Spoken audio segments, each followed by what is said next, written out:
February 20th. Wall Street down recovered some ground today, closing up 313 points. This is NPR. And this is WNYC in New York. I'm Sean Wilson. The mayor is standing behind a policing strategy known as vertical patrols, a day after a jury found former NYPD officer Peter Leon guilty of manslaughter in the 2014 shooting death of Kaya Gurley. At the time of the shooting, Leon and his partner were on patrol of the Pink Houses in East New York, moving from the stairwell to the roof.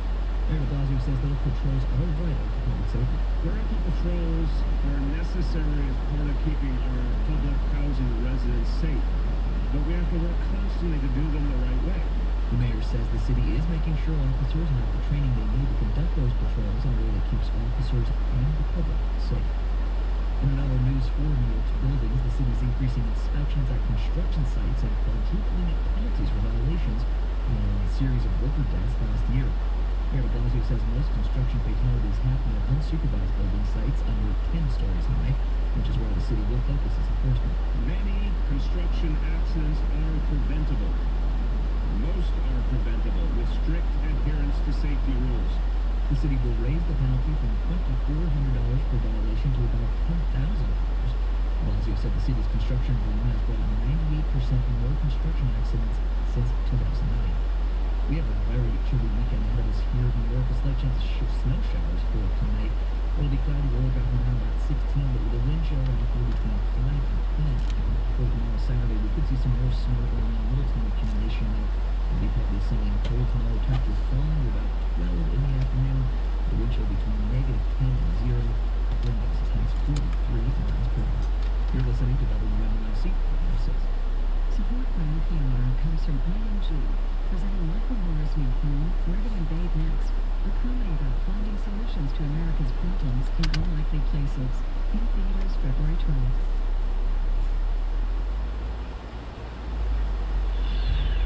Come see WNYC live on stage for 3 days at BAM. Radio Love Fest 2016 features Wait, Wait, Don't Tell Me, Death, Sex and Money, The Month, selected shorts, and more. Plus, music and movies.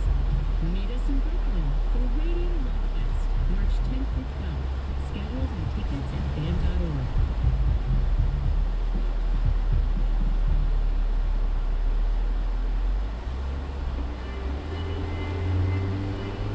WNYC New York, this is On the Media. I'm Beth Gladstone. And I'm Mark Garfield. A disease is in the news. Tonight, the mysterious disease causing international anxiety. Zika virus is spreading rapidly through the Americas. That's what researchers Say it's spreading explosively. Could infect as many as 4 million people in the Americas in the next year. 4 million. It seems not so long ago that another foreign pathogen was threatening U.S. shores, prompting media hyperbole and anxiety. You may have long since stopped worrying about Ebola. Are you ready for Zika? Probably not, but here are the basics. Zika is a mosquito-borne illness spread primarily by the Aedes aegypti mosquito found across the world, including throughout the southern United States. While the symptoms are relatively mild, the virus has inspired horror because of its observed but not yet confirmed association with microcephaly, babies born with underdeveloped brains, notably in Brazil. Also unproved but observed ties to Guillain-Barré syndrome, a sudden paralysis. These potential effects prompted the World Health Organization to declare Zika a global health emergency. Countries across Latin America advised women to avoid pregnancy, and President Obama requested $1.8 billion in funds to confront the virus. But how much should we worry about Zika? How clear are the links between the virus and microcephaly? What can Zika tell us about future outbreaks? We're going to spend the rest of the show wading through the Zika waters. Jonathan Katz was in Haiti last month when he began to show symptoms. He wrote, "Reporting on Zika when you have Zika," for the latest issue of the New York Times Magazine. Jonathan, welcome back to On the Media. Thanks for having me again. So, you're not a pregnant woman. For you, Zika was not a medical emergency. No, not at all. Mostly I just felt run down. It was a little distressing to look in the mirror and see the rash all over my face and chest and stuff. if you compare it to other mosquito-borne diseases like chikungunya, where it becomes so painful that like you can't even walk, you can't touch things because like your hands hurt so much, it was nothing like that. Chikungunya, dengue, which I think you've had, right? Yeah, I had dengue. Way worse. Oh yeah, well, dengue was awful. And if you get it a second time, it can kill you because you can develop dengue hemorrhagic fever. So stay away from dengue. That's really, really bad. Okay, so there's that. Malaria, Zika, all covered by mosquitoes. You know this very well. How did you get bit? I don't know. I didn't get the license plate number of the one that got me before I But flew what off. did you do to avoid it? Well, I was doing everything that I could. I was wearing permethrin-treated clothes, long pants, and generally a long shirt if I was going to go out late in the day. We had a permethrin-treated bed net. Permethrin is basically like a super toxic insect repellent that you use to soak through your clothes and stuff. And you wear serious bug spray when you're in a place like that, you know, like at least 30% DEET, but we also have like 100% DEET that I kind of hate because it just sort of burns. So it's not an easy problem to fix. The public health minister of Haiti announced in mid-January that there were 6 confirmed cases of Zika. 2 weeks later, the official tally of suspected cases was at 125. You wrote that, unofficially at least, it's everywhere. Yeah, it was everywhere. When they were saying there were like 6 confirmed cases, I was like, well, I know all 6 of them, I think. So We had some coverage of Zika in the U.S., and it sounded a little like this. Virginia now has 1 confirmed case of a deadly disease spread by mosquitoes. A dangerous virus spreading. Could it reach Northeast Ohio? We go to the expert. Massachusetts has its first case of the Zika virus. A Boston man diagnosed. that did sound really exciting. And if I didn't know what Zika was, and I basically didn't have it at the moment that was happening, if that was the first that I'd heard of it, I would have been like, this sounds like a horror movie. Now, just to be clear, I think that it's really a good idea to err on the side of caution. But the issue is that, you know, in a lot of those places, for instance in Boston, the radio comes on and they tell people that there's a guy who's sick with Zika in Boston. Like, that really doesn't matter. Because, first of all, there are never Aedes aegypti mosquitoes in Boston. Second of all, it's the middle of winter. So you're not going to get bit, and even if one person has Zika in the Boston area, the odds of them being able to have it transmitted from them to a mosquito to anybody else are basically nil. So what are you communicating when you report the news like that? What are you actually telling people? How do you think the average American should react to the information that they're getting, or local or state government? So this is a really hard problem. It comes in when you're talking about preparedness for disease, but it also comes in when you're talking about earthquakes and hurricanes and just all sorts of things. And oftentimes people will only start paying attention to something when they freak out about it. But then this leads to another problem, which is that not everything that you prepare for is going to happen to you, but you always need to prepare.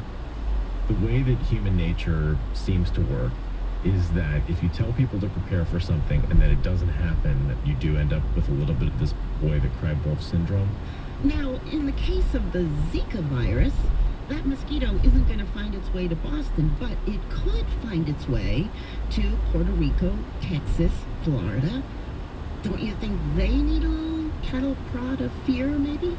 There are some common sense things that you can do to try to prevent yourself from getting Zika if you live in an area that is going to be affected. State and local governments or national governments in places like Haiti or the Dominican Republic, they can go on mosquito eradication campaigns. They can make sure that there isn't a bunch of standing water around for the Aedes aegypti mosquitoes to breed in, stuff like that.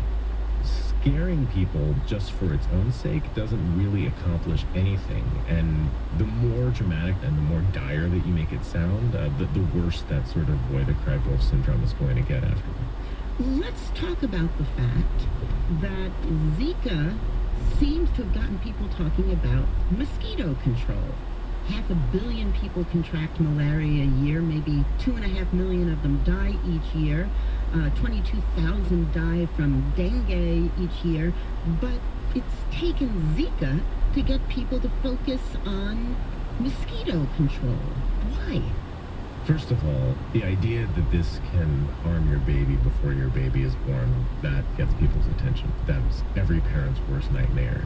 But I think the biggest thing that's going on is that this is a disease that is in the same hemisphere as the United States, in areas that are close to the United States, and it is happening on the heels of a number of other epidemics that have gotten the attention of people in the United States.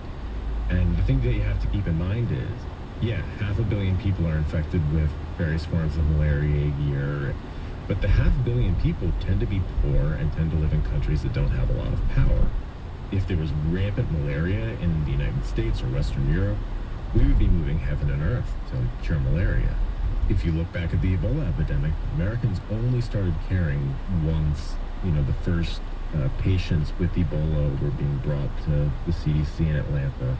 And if you remember, there were news helicopters literally chasing the ambulance, live footage of the patient being taken out of the back of the ambulance, and Sanjay Gupta, on the air, very seriously discussing what this all meant in capital letters.